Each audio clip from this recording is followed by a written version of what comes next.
Bonjour et bienvenue sur la chaîne La Commune du TCG.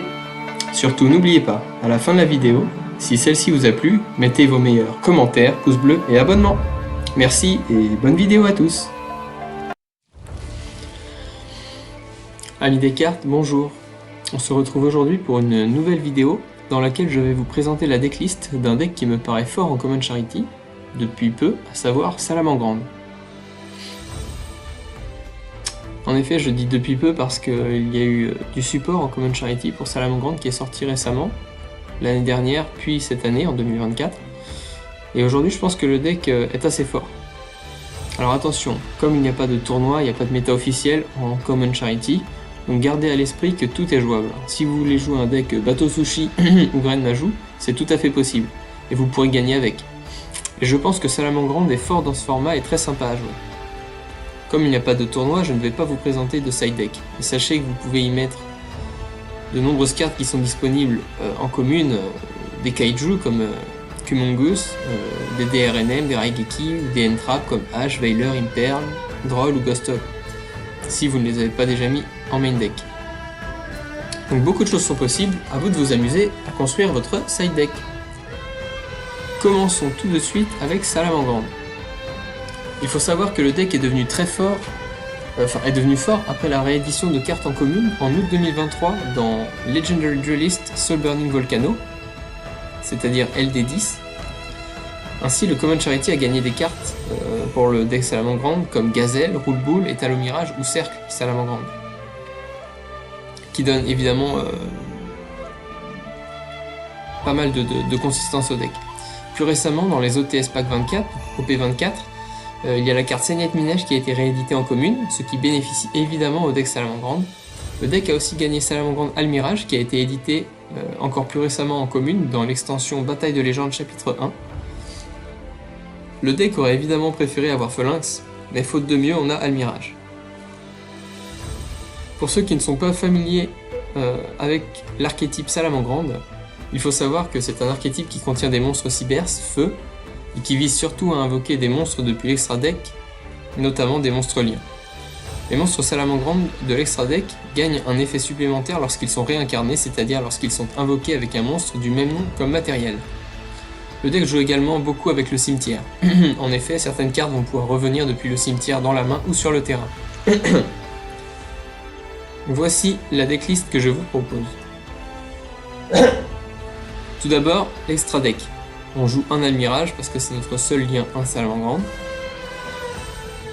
On joue 3 Loups du Soleil car la carte est très forte. Elle apporte du grind game en recyclant les ressources et elle met en vie les pièges de l'archétype. On joue aussi 2 Chaleur Léo parce que c'est une bonne toolbox pour gérer les magies pièges adverses et les monstres avec trop d'attaque. Ensuite on a un Étal au Mirage. La carte permet d'invoquer spécialement du deck et peut renvoyer un monstre adverse en main. Bref, c'est très fort. Pour finir, avec les monstres Salamangreande de l'extra deck, on joue une Chimère Violette, parce qu'on joue la carte Fusion du Feu en main deck. La carte peut gagner pas mal d'attaques et peut être un bon finisher.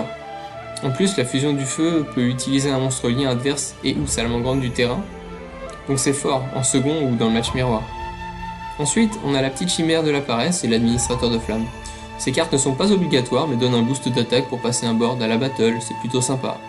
Et là, pour le coup, vous pouvez les changer sans trop de problèmes. On a ensuite Mage Splash qui sert de transition pour aller vers un monstre plus gros en Link. On a également Update Jammer, donc le brouilleur de mise à jour en français. Lui, il peut permettre à un gros monstre d'attaquer 2 fois pour finir la partie.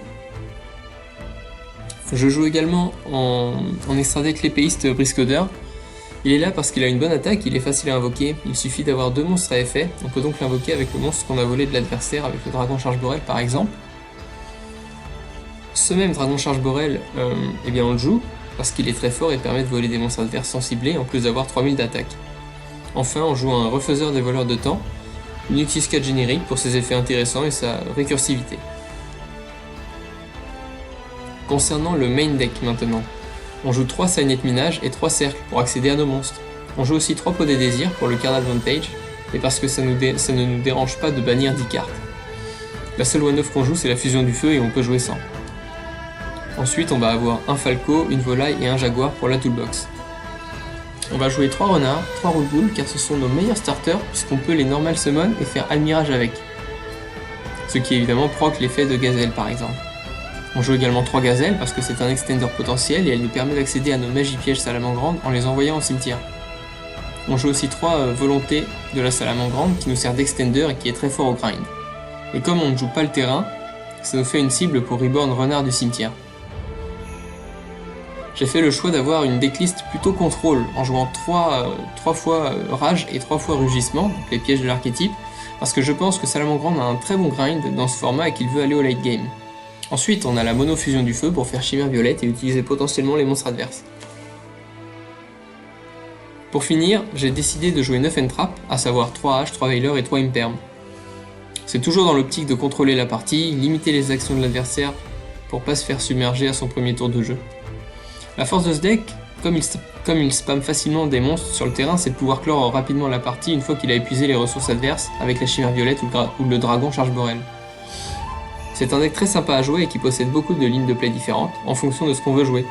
2 joueurs de niveau différents ne vont pas jouer le deck de la même manière, et le deck peut aussi s'adapter au style de jeu de chacun.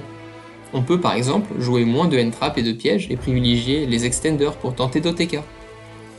Pour conclure, c'est un deck très cool à jouer et qui s'adapte au style de chacun.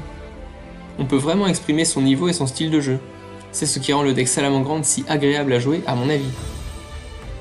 Et vous, quel est votre avis sur ce deck? On arrive maintenant à la fin de cette vidéo, alors n'hésitez pas à me dire en commentaire si le deck vous plaît, si cette decklist vous plaît également, quel est votre style de jeu et quel changement vous apporteriez à cette decklist pour qu'elle vous corresponde.